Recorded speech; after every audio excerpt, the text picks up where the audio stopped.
So, I'm about to talk about refactoring, and more specifically automated refactoring of source code. Why refactoring code?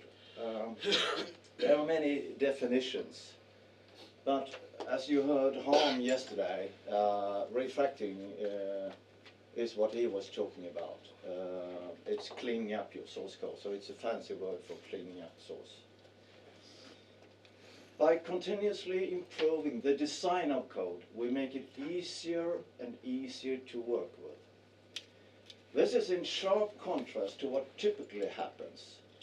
Little refactoring and great deal of attention to expediently adding and adding new features. Does it sound familiar? If you get into the hygienic habit of refactoring continuously, you'll find it easier to extend and maintain code. So this is Joshua Karyevsky, refactoring to He is one of the sort of gurus, but there are many of them in this business. So, what is code refactoring? Code refactoring is a disciplined technique for restructuring existing computer code, altering its internal structure without changing its functionality or external structure, behavior. It consists of small incremental changes that leave the code in a better state than when it was found. We expect cleaner code when done. So, what is not refactoring? Changing an algorithm to something much faster is not refactoring, because the external behavior of your source code will get changed. We do not expect new behavior when refactoring. There are, well, at least two types of benefits. Maintainability. It's easier to fix bugs because the source is easier to read and the intent of the author is easy to grasp. This might be achieved in a myriad of different ways, but replacing old syntax with newer, or removing misleading comments.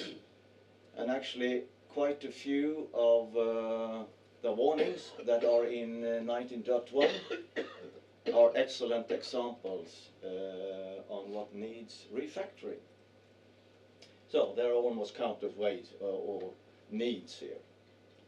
And what? Extensibility. It's easier to extend the capabilities of your application if it uses recognizable design patterns.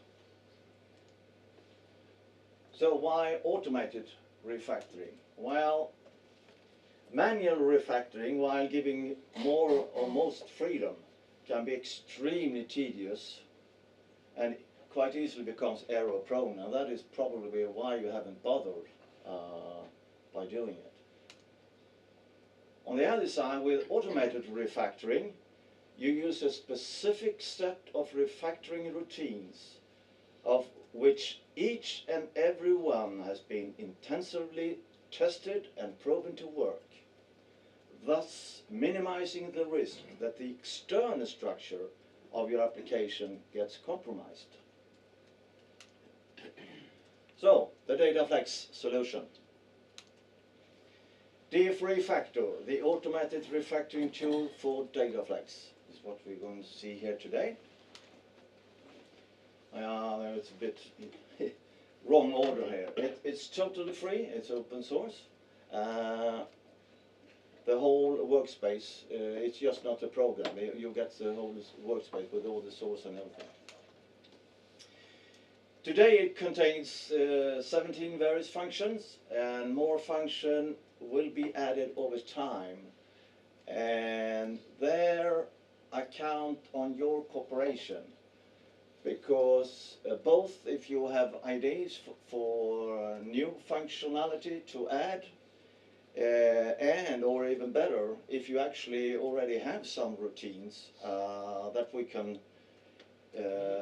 take and mold a bit and make it fit in the DF refactor, that would be great. The DF refactor supersedes and replaces what was earlier released this fall by Will from Antwerpen and me. It's called the source code tools for DataFlex. So note that this replaces it. Let's start the program. You see the icon up here. First up here, I'm going to start with DataFlex Studio integration. So you just pick your DataFlex version here. Now we'll do it for 19.1, and I add it to the Studio. Click there and say success. The tool was added to the 19.1 DataFlex Studio's tools menu.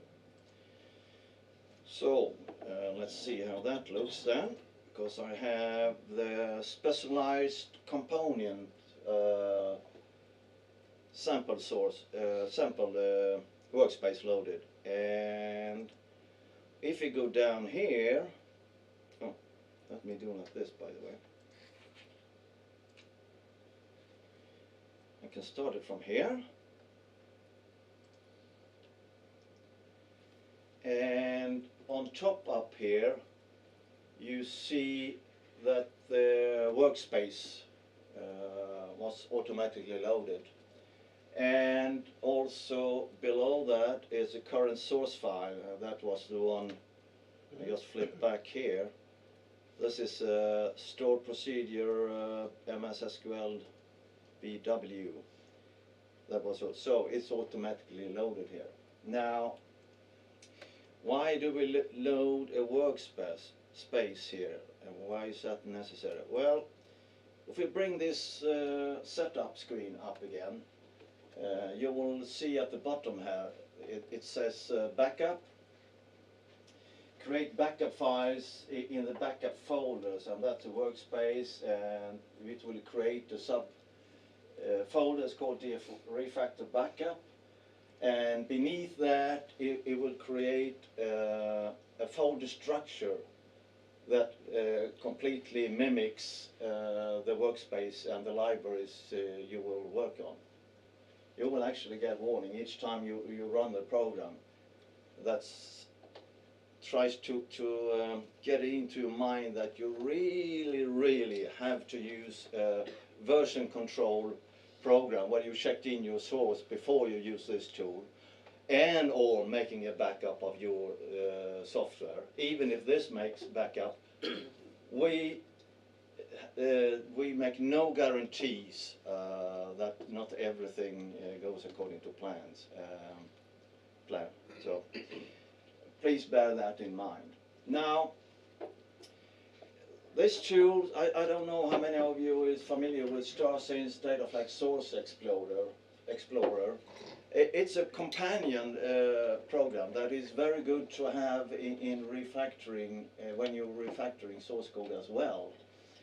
And if you haven't got it yet, you just click on the link here, and it will take you, hopefully, yeah, that happens sometimes. Don't be discouraged.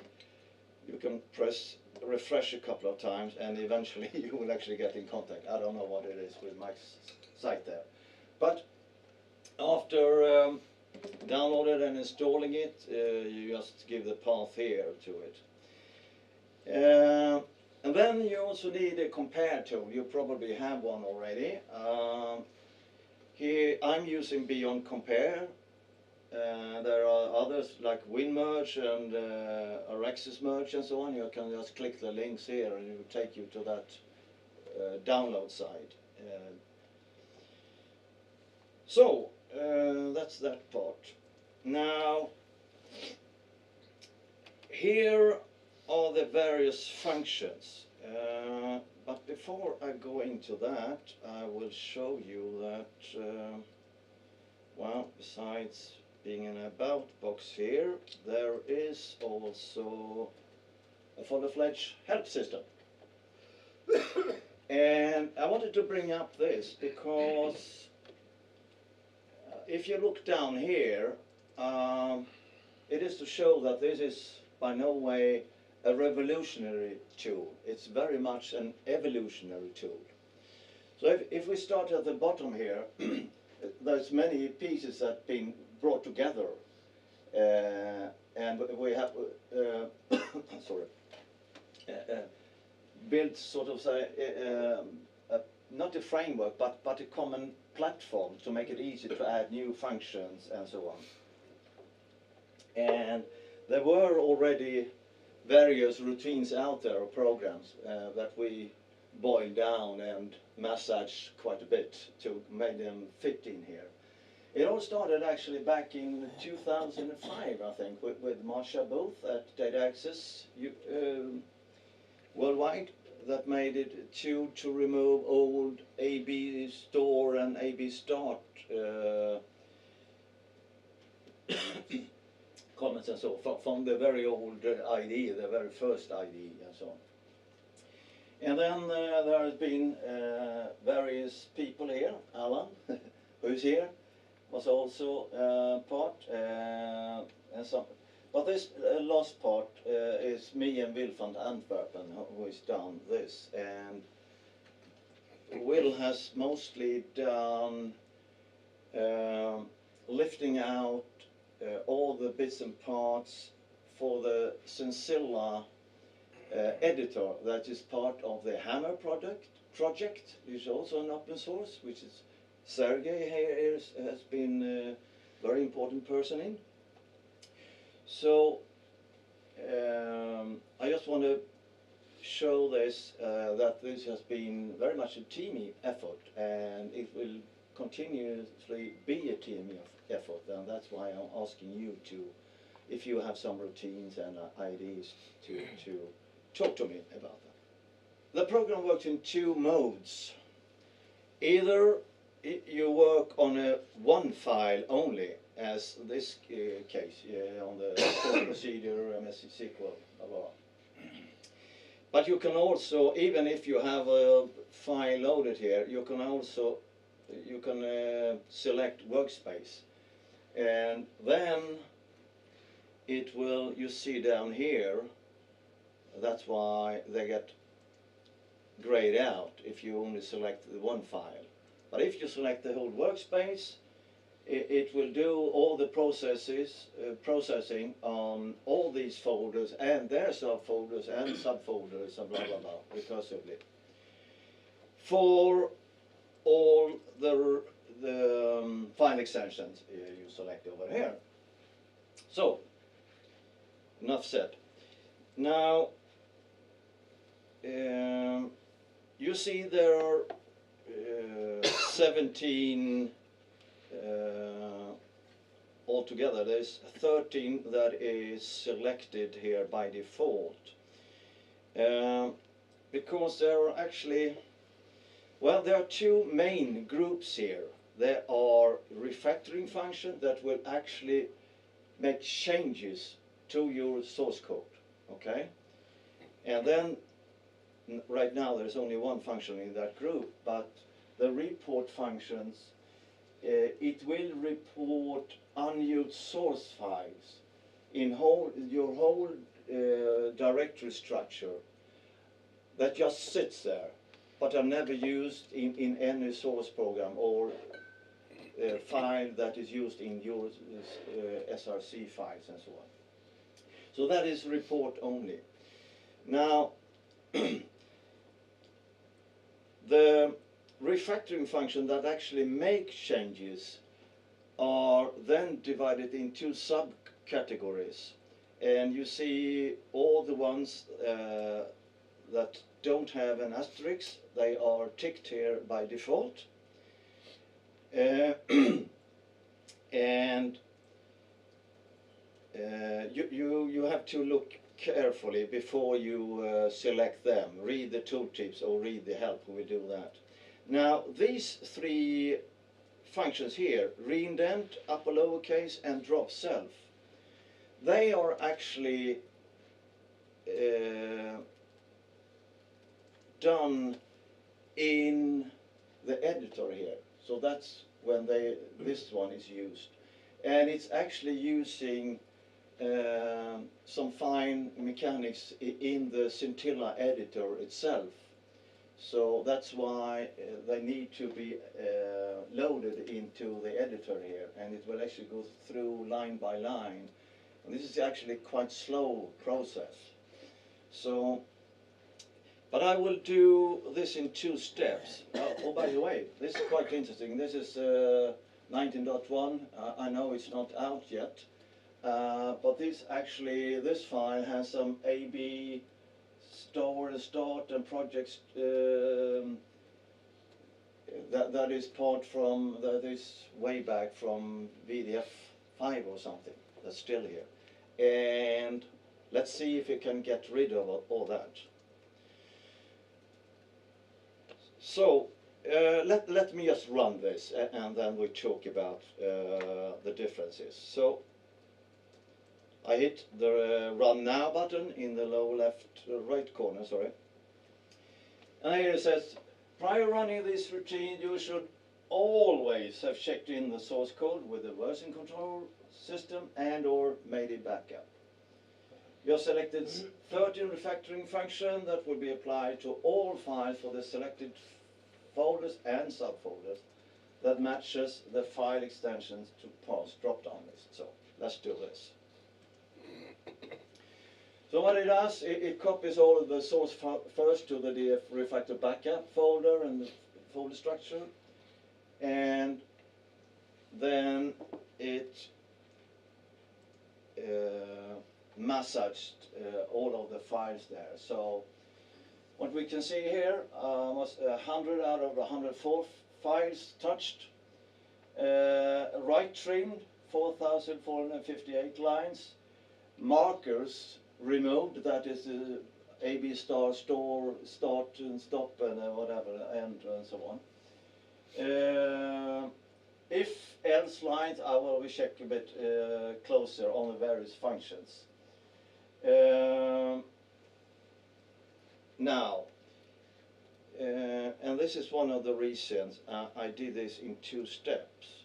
Now, if we want to do this, I selected reindent and fixing upper lowercase.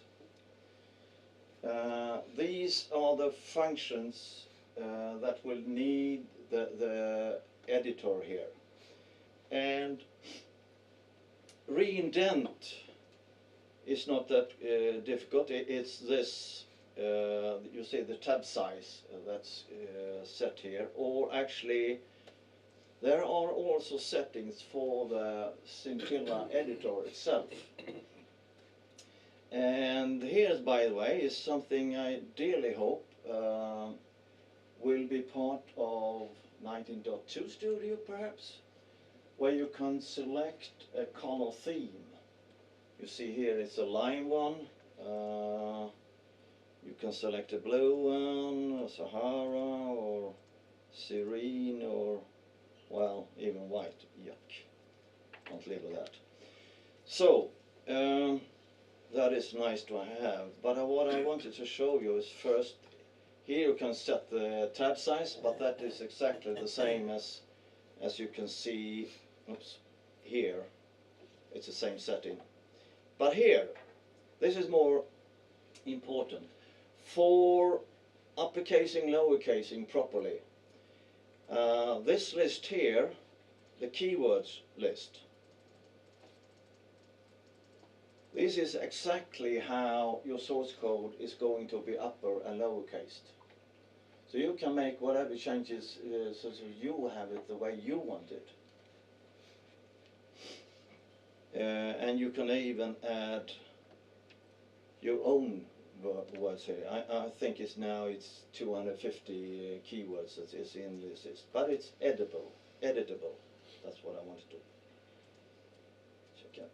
So let's do this, and you will see it will be slow. And now, if you think about the backup logic, previously run, it copied all the files from the app SFC and so on up to the backup folders here.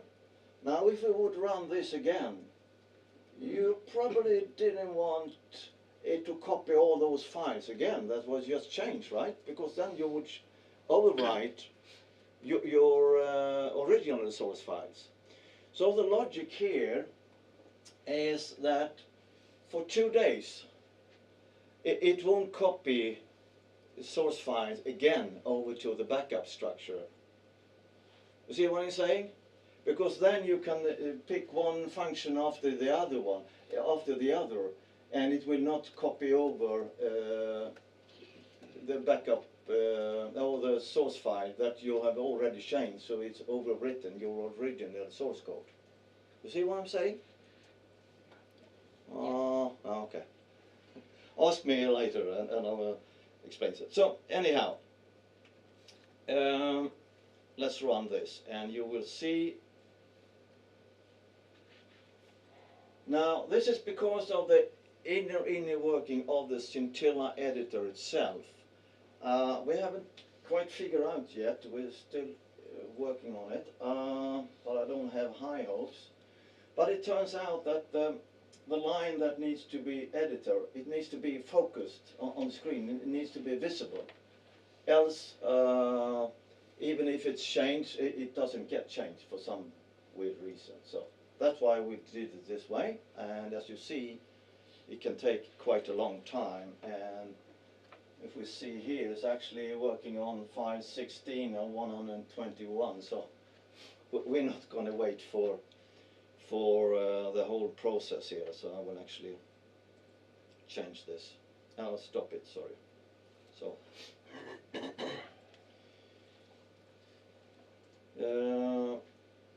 okay. So let's see the various functions here.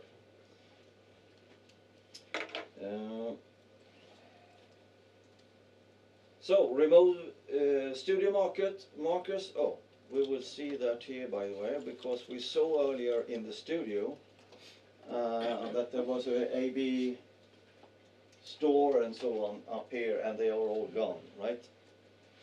So that's that part. And then there is another one that's also gone, and that's the project object structure that we had there, that the old studio or IDE used, and then a bunch of register objects and so on below that.